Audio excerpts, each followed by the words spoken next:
our ICU capacity to over 700 as quickly as we possibly can. A pipeline of ventilators is slated to come to Scotland over the coming weeks to enable this increase. And as we all stay at home and life changes, we've been thinking about some of the tasks we now might have to perform. For ourselves, we're going to give you some advice on these over the coming weeks. Today, tips on home hairdressing. There is a massive temptation right now for us to channel our inner Vidal Sassoon.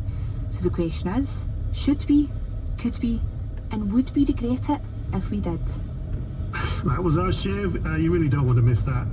All that to come. Plus, if you know of anybody who's being forced to work when you know they shouldn't be, or maybe it's you, do let me know. 80295 is the text. First, Linda Sinclair has the headlines. Good afternoon, John. The First Minister says Scotland is effectively in lockdown following the announcement last night of fresh, stringent measures aimed at slowing the spread of the coronavirus. Speaking in Holyrood, Nicola Sturgeon repeated that everyone should work from home if possible.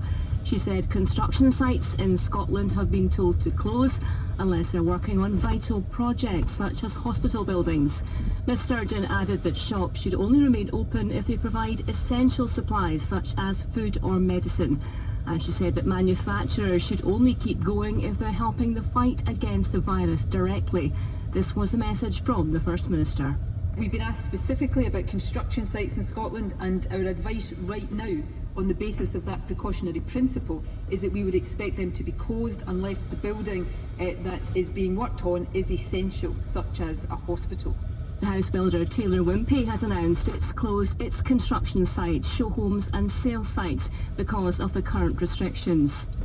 The Justice Secretary has told MSPs the emergency powers being discussed by the Westminster Parliament are likely to be just the first tranche of measures to deal with the coronavirus emergency.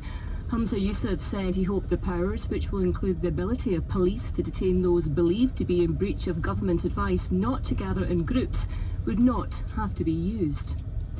There have been another 2 deaths in Scotland due to the virus, bringing the total to 16. There have been 584 confirmed infections north of the border, an increase of 85 since yesterday. It's been confirmed that parking charges at 3 Scottish hospitals will be scrapped for the next 3 months. Charges at Dundee's Ninewells Hospital, Glasgow Royal Infirmary and Edinburgh Royal Infirmary will be waived from Monday. Charging for parking at other NHS car parks in Scotland was scrapped in 2008. The Scottish Prison Service has announced it is suspending all visits to prisons as part of its attempts to curb coronavirus. Elsewhere, an investigation is being launched in Spain after the bodies of elderly people were discovered at their retirement homes. It appears that patients have been left to fend for themselves. Our correspondent in Madrid, Guy Hedgecote, says the discovery was made by soldiers sent into residential homes to make checks. In some of them, they found the dead bodies of residents there, as well as survivors, and in each case, apparently